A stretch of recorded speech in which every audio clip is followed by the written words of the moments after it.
Assalamu alaikum and welcome back after lunch.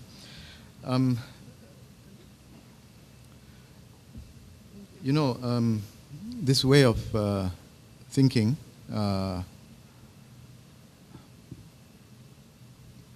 in which we are not restricted to the scientific method.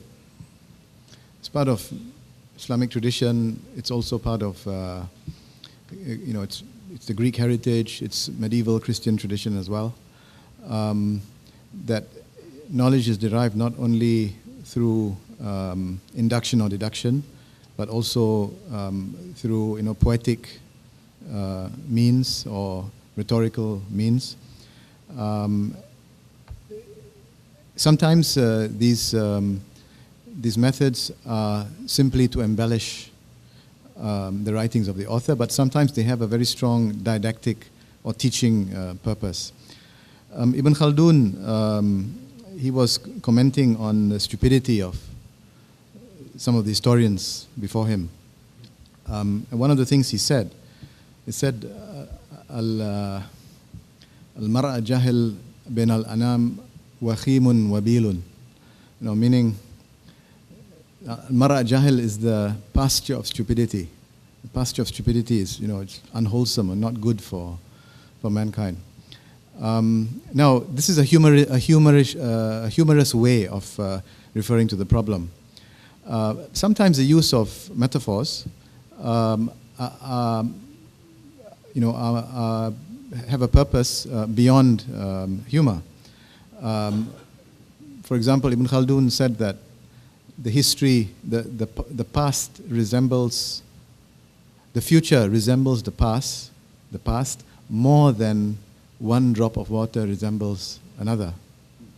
Now, we can't tell the difference between one drop of water and another, right? So what he's trying to say is, using a rhetorical device, he's trying to show that history is predictable, the future is predictable. You can learn about the future or even the present from the past. Now, I want to just discuss a few issues in connection with our problem of extremism. I'd like to make 2 points. One point has to do with the respect for diversity, the need to cultivate that.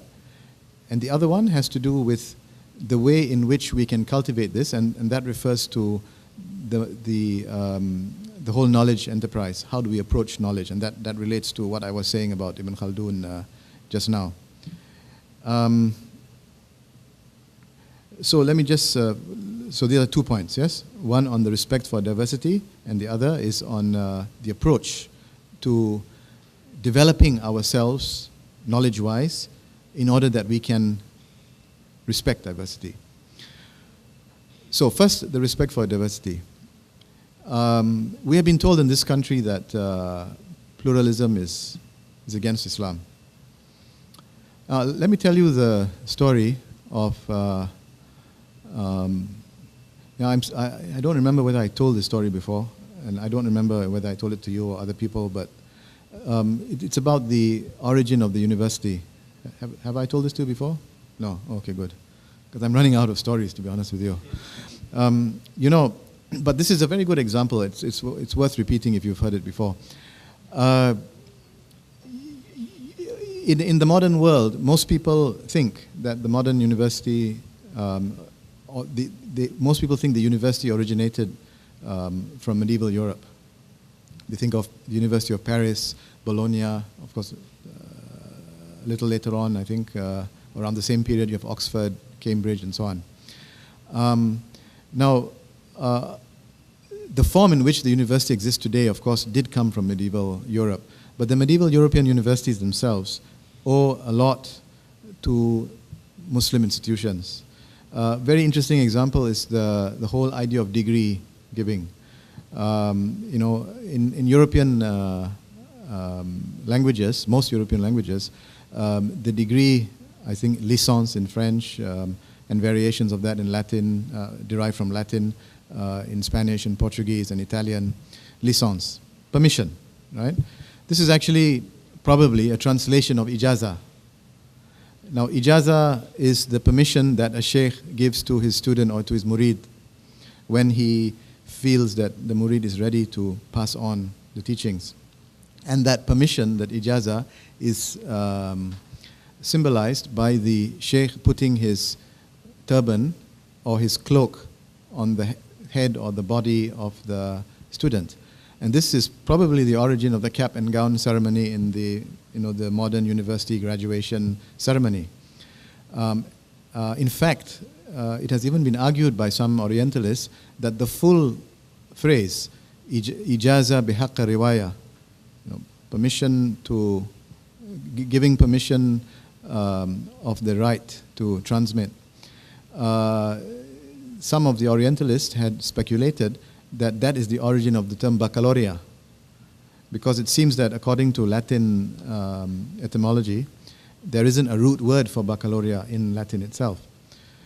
Anyway, this was suggested by Alfred Guillaume many decades ago. And then we look at other aspects of the university.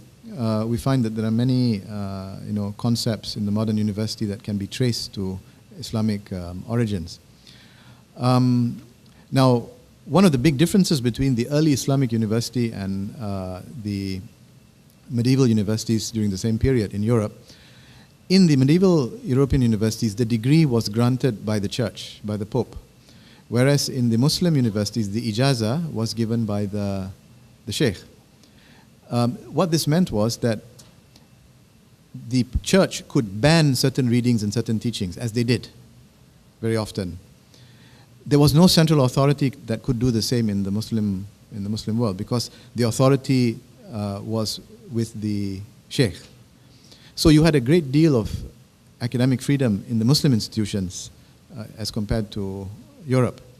Of course, the situation is the reverse now, because now we have our universities are mainly state universities controlled by governments, and they decide on what can be taught and what cannot be taught. And the funny thing is, now, what in Malaysia, for example, what do they call the degree? University degree? Sijil, is it? Is a university degree called ijaza? Okay. What about in the Arab world? I think in the Arab world, they talk about husul ala shahada. Yeah. So, which, I think in Iran also it's not ijaza, shahada. So this is very interesting. The term licence or degree originates from the Muslims, but the Muslims have, due to historical amnesia, forgot about the origins, and then instead they use a modern term or some other term instead of the original ijaza, forgetting that licence itself comes from the Muslims. So this shows you the degree of our problem. But this is another issue. My purpose of bringing this example of the university is this. When the institution, for example, it was founded on the Awqaf system, right? A system of charitable endowments. And this was also borrowed by the European systems. They formed charitable endowments based on the Waqaf system. They learned this from Muslims. My point is this. The university, having been established in Europe, based on certain Islamic ideas and models, has, so far, we have seen two civilizational inputs, Islamic and Western. And then some centuries later, the Chinese bring a very important dimension. Well, it's unfortunate, but it happened. The examination system, right? The mass examination system. This was introduced, this idea came from the Chinese. So my point is this. The modern university, and we can use the university as an example. The modern university is a multicultural product, right? It is a product of the interaction between three civilizations at least. And I think you can find that to be the case in many areas of life. And my point is that in order for us in Malaysia to develop a genuine sense of multiculturalism, a genuine multiculturalist outlook, we need to be educated in a way that we can appreciate and admire the contributions of other civilizations. Because we in Malaysia here are heir to at least 3 great civilizations: Islamic, Chinese, and Indian. But there is very little understanding and appreciation of the civilization of the other. What we have in Malaysia is tolerance, not multiculturalism. See, tolerance is a grudging acceptance of the other, whereas multiculturalism is more than an acceptance. It is an admiration, an appreciation, compassion for the other. Now, a lot of people don't realize that there is a complex relationship between tolerance and between being tolerant and being multiculturalist. In some cases, we should only be tolerant. We can't be expected to go beyond being tolerant. For example, I like to give this example. We're talking about animals, right? And I think you have talked a lot about dogs. So, for sake of variety, I'll switch to pigs. Now, I have been in my many travels. On one occasion, I was sitting at a dinner table with a nice, big, fat, roast suckling pig in front of me. All right? Now, it is enough for me to tolerate that. After all, I'm in a non-Muslim context with non-Muslim people. I'm not eating that, of course. But, I don't leave the table. I don't show my discomfort or my irritation. I tolerate it. And nobody would expect me to be more than tolerant towards this, right? So there are many, I think you can appreciate that there are many areas of life. For example, in Singapore, the Christians would tolerate the burning of joss sticks during certain festivals, people don't like the smell, it's uncomfortable, but they tolerate it, right? So certain areas of life we are expected to be tolerant and no more. But there are other areas of life where we should go beyond tolerance. For example, as Muslims, we do not accept the Christian, certain aspects of Christian theology. We don't accept the Christian doctrine of the Trinity, right? But without accepting it, we can still appreciate the way Christians feel towards the Prophet, whom we consider as the Prophet Jesus, peace be upon him. We can appreciate that.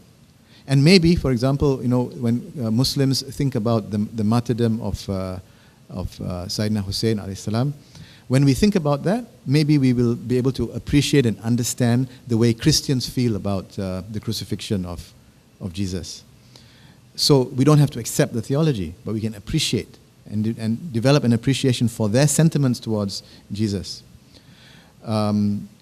Doing theological critique and disagreement is one thing, but appreciating the views and ideas of the other is another matter.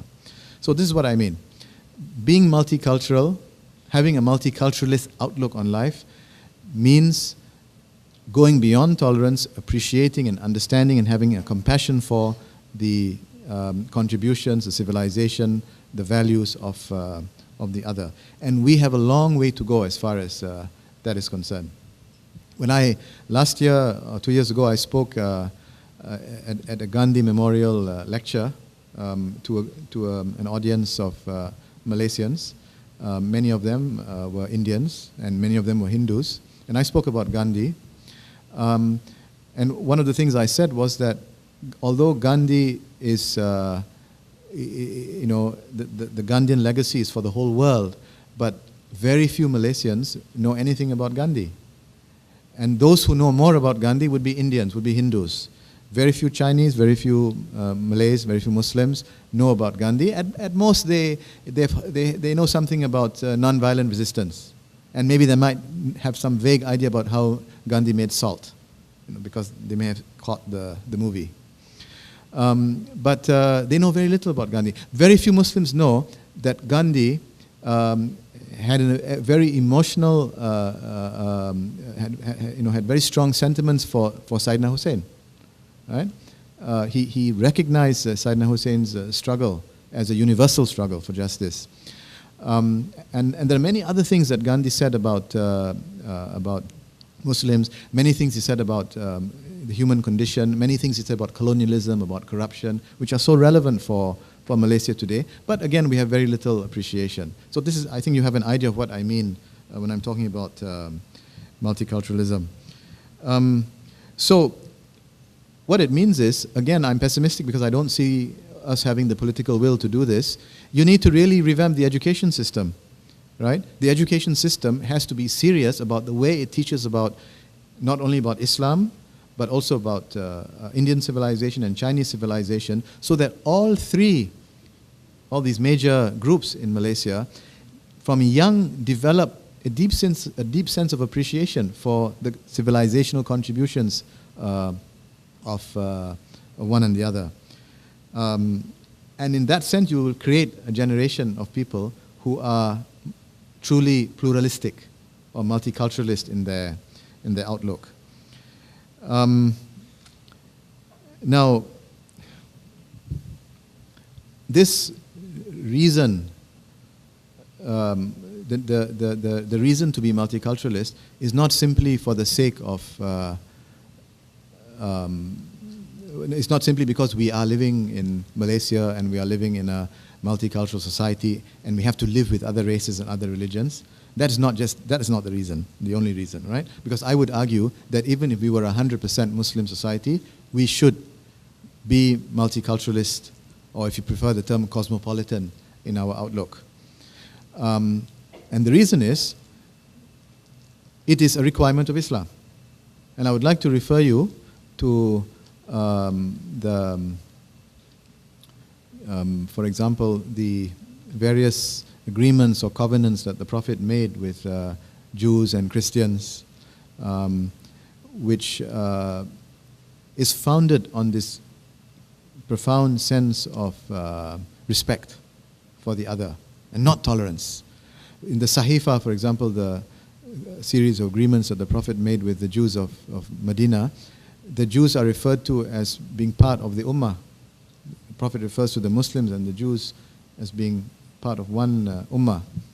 Today, I suppose, I don't know whether I have to check that Qada list, whether Ummah is also banned from being used by Christians or by non-Muslims.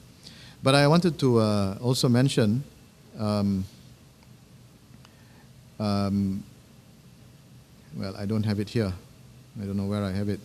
There was one of the famous the 5 or 6 covenants that the Prophet that we have with us on record, covenants the Prophet made with Christians, and maybe the most famous one is the one with that monastery in Mount Sinai, St. Catherine's Monastery.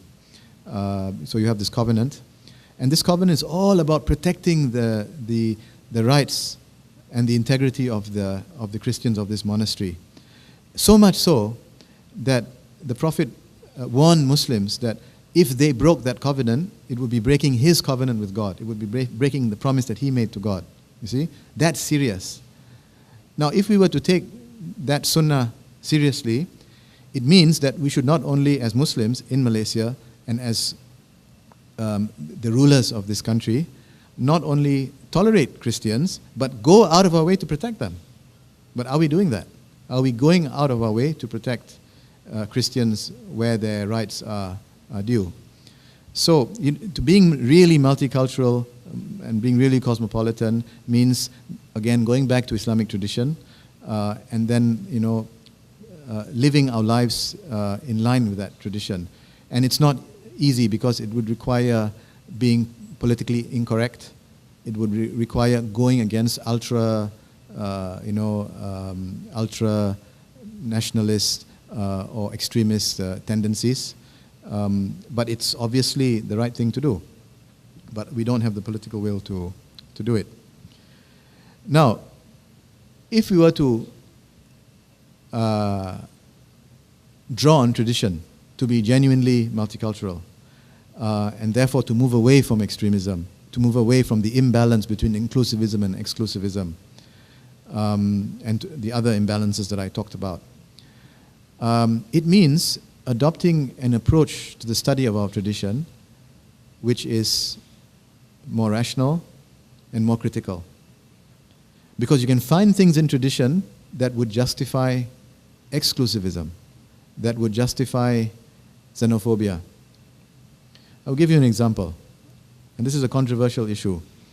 Some Muslims refer to the harsh treatment that the Prophet dealt to the Jews of Medina as an example of the problematic nature of the Jews, even today. Now, there is a famous story in the seerah of the Prophet in which it is reported that the Prophet allowed he didn't make the decision, but he allowed that decision to be made for the killing of, according to accounts, 600 to 900 Jewish men of the Bani Qurayza. According to the account, the Bani Qurayza signed an agreement with the Prophet, a peace agreement, living in peace with Muslims and not to fight alongside the enemies of the Muslims, the Quraysh, but went against the agreement and threatened to help the opposing side against the Muslims. This was when the Prophet and his community were in Medina. Now, to make a long story short, now eventually that the Jews, this tribe did not enter into battle against the Prophet because of certain events that took place. But after the fighting was over, when the Prophet came to hear about this, a series of negotiations took place. Well, first of all, the men of the Bani Qurayza were brought to from Qurayza to Medina, and they were held, and then a series of negotiations took place until it was decided that each of these men would be killed, and the wives and children of these men be sold as slaves. Now, this episode had been used by Orientalists to say that Islam has a different notion of human rights. It's also used by Muslims to suggest that it justifies us being harsh with Jews. Now, there are many reasons, and some scholars had doubted the authenticity of this story. There's no doubt that the Bani Qurayza did threaten to go against the agreement.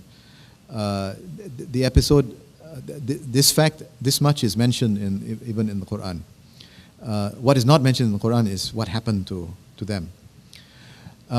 It's possible also that some of the men of the Bani Qurayza were executed and that others were punished. But it is unlikely that 600 or 900 men were simply killed. Now, there are so many, I'm talking about critical thinking, all right? I'm not trying to suggest that on emotional grounds we should say, how could the Prophet have done that? It's unlikely he did that. I'm not making that kind of argument. I'm talking about logic. You see, first of all, these men were brought to, 600 or 900 men were brought to the house of a woman, according to the seerah, in Medina. Now, is there such a house that big in Medina that can accommodate 600 to 900 men? Okay? What else? During these negotiations back and forth, according to the account, not a single Jew tried to run away. Now, these men had been willing to go against the agreement with the Prophet, and now they were facing harsh punishment, even execution. None of them tried to run away, tried to escape. Not one of them said that they'll convert to Islam, repent and convert to Islam. So it's unlikely that, because surely if there were such negotiations, they would have tried to escape or they would have converted to Islam and so on. What else? According to the story, after the negotiations were done, the men just calmly accepted the punishment, and one by one they were executed with, I suppose this scimitar. The two executioners were Sayyidina Ali and Zubair. Right? Now, the interesting thing is, if you read the accounts by Sayyidina Ali in the Nahjul Balagha and other riwayat, Sayyidina Ali mentioned, and there are so many stories and reports about his various battles, but there is not one single mention by Sayyidina Ali of this event, of the killing of the Bani Qurayza. And Sayyidina Ali was, it seems from the reports about him, he was a man who found it very difficult to kill.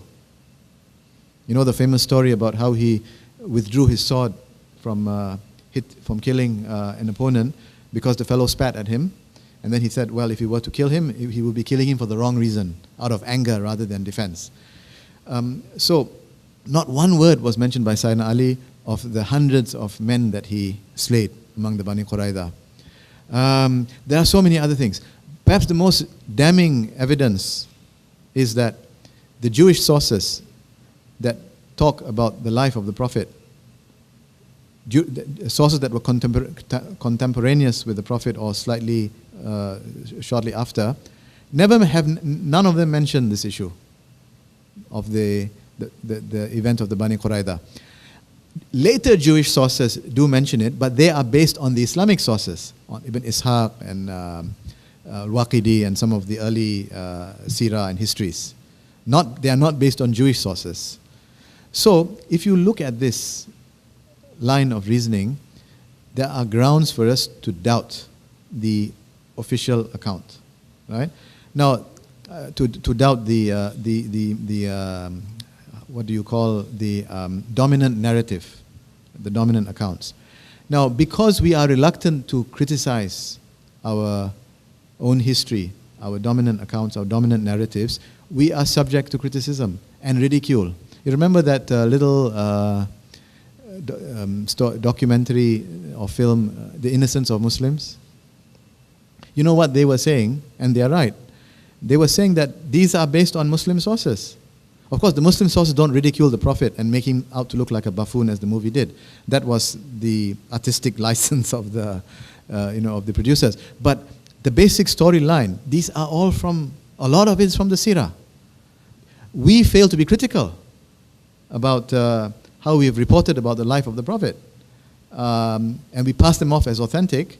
We're not critical about them. And then these are used by others to make a caricature of Islam. So if we are to, so we've talked about, both of us have spoken about going back to tradition. But if we are to recover tradition, for us to live properly in the modern world, we have to be critical with the way we approach our tradition. And otherwise, we will be adopting things that are problematic. I want to. So this was the knowledge part of it, yes? How we approach our tradition. And I mentioned earlier on that we should not restrict ourselves to induction and deduction, to the scientific method. Because there is an affinity, I believe, between the Salafi method or approach to the interpretation of text and modern positivism, which is very, literal, and wants to marginalize emotion and does not believe in levels of understanding. In the modern social sciences, there's the divide between positivism on the one hand, which tries to emulate the scientific method for the social sciences and humanities. That's on the one hand. And on the other hand, you have the hermeneutic or interpretive method, which is closer to the Islamic tradition of ta'wil. So in Islamic tradition, as also the case in the Greek and Western medieval tradition, Burhan, there are basically 4 legitimate modes of argumentation.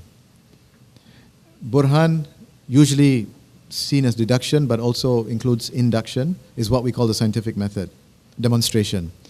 Then you have Jadal, which is dialectical mode of argumentation. And you have poetics and rhetoric, shi'r and balagha, khitaba. Now, the poverty of our modern education system is that we have restricted ourselves to the scientific method, right? Dismissing rhetoric and poetics as legitimate forms of acquisition of knowledge. If I do a scientific study on poverty in a certain village in Malaysia, I'm providing you with knowledge about poverty, right? If I compose a poem about poverty, I'm also providing you with insight about poverty, but it's a different form of knowledge. I can give you statistics and facts about poverty in that village, but through the poem, I can make you perhaps feel the poverty and put you in the place of those who are in a state of poverty. So, poetic methods, rhetorical methods, like scientific methods, are valid forms of acquiring knowledge, but we have marginalized the so-called non-scientific forms. We call them unscientific or non-scientific because our notion of science is not ilmu, it's not ilm, right? In the traditional, in classical system, and also in the Western system, in the medieval European system, science or knowledge is not restricted to what we call today science.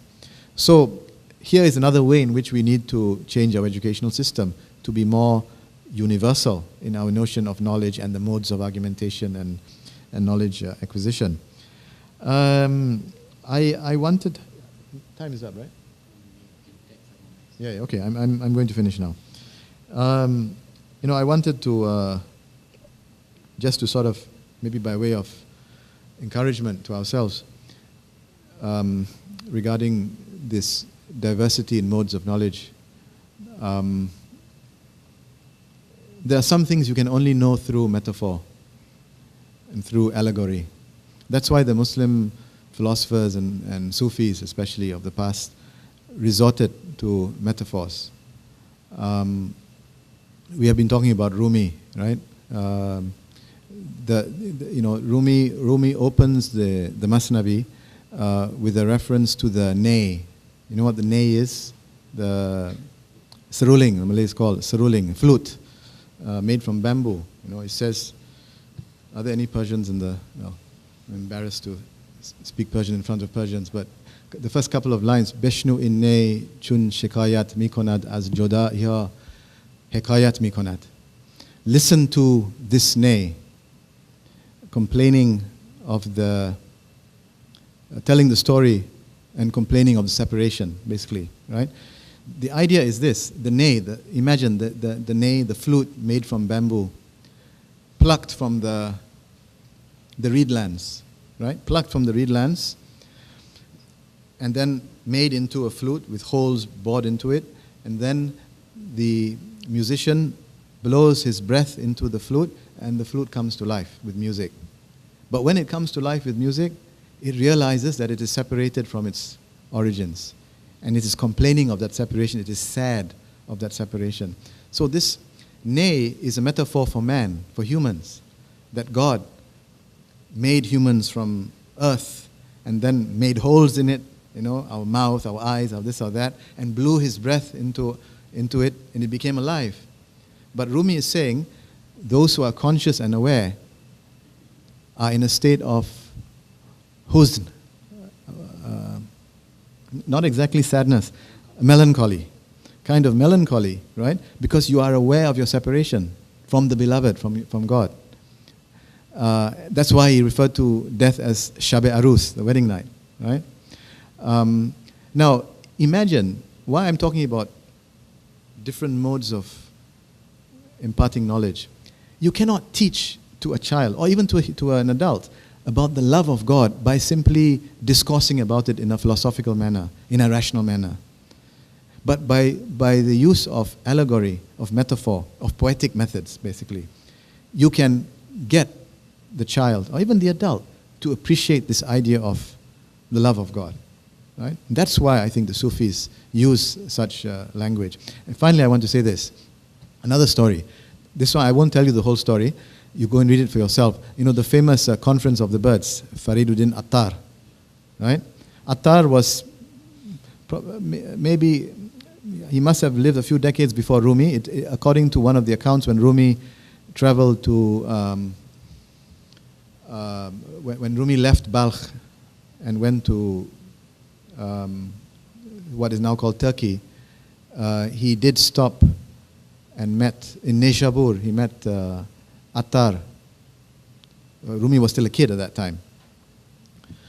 But Fariduddin Attar, Mantiq Utair, the conference or the discourse of the birds, to cut a long story short, bunch of birds get together. They're looking for the supreme. Have you heard the story? Okay. Looking for the supreme bird, right? The supreme bird. The supreme bird is called a simorq. Simorq. So they get together, led by the hudhud. That's nightingale, isn't it? The hudhud. Led by this hudhud, most intelligent of birds, looking for the supreme bird. Now, where are they going? To China. China is the destination. Why? Because they found what they thought to be the feather of that supreme bird in China. It was found there. It's reported there. Of course, this is related to the hadith about seeking knowledge unto China, right? So, along the way, the birds fly across 7 valleys. The Sab'a Samawat mentioned in the Quran, right? It's all symbolic. They're reaching different levels of knowledge, of experiential knowledge. And they have conversations. And so in this big story, there are many short stories told by the birds about various issues, and they have philosophical discussions about various issues. Anyway, finally, some birds, they die or they give up, they go back home. Some of them die. And then you are left with 30 birds. 30 birds looking for this simorq. Then they arrive at the destination. They can't find the simorq. They can't find the 30 birds. But then they look into their reflection in the water. I think it was water. And they see themselves, 30 birds. And then they realize the simorq. Si in Persian means 30. Morq means birds. 30 birds. They are the simorq.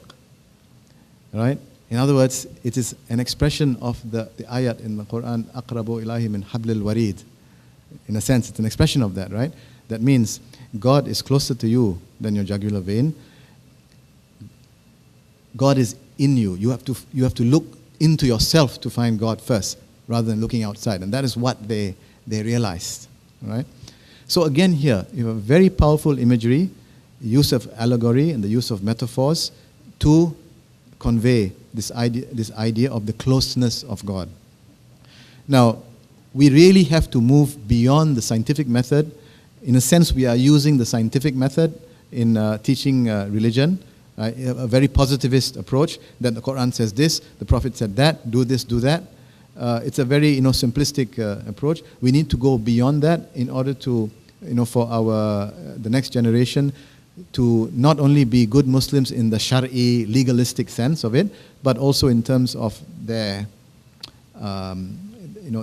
spiritual predisposition. I want to end with a quote, not a quote, but just a reference to Al-Qushayri. Al-Qushayri was an early Sufi. Now, in the section on chivalry, the Sufi concept of futuwa, or chivalry, very interesting. And you're talking about more than 1,000 years ago. He says that among the meanings of futuwa means that a host at the dinner table does not care whether his guests are Muslims or non-believers. You see? The graciousness towards humanity. And this expresses the idea of Sayyidina Ali, when he said that a person is your brother either in Islam or in humanity, right? So we are so far from attaining this experience of Islam. So far from our Muslims in this country being Muslims in that sense. And I don't think that what is being said here today can even be understood or appreciated by our ulama.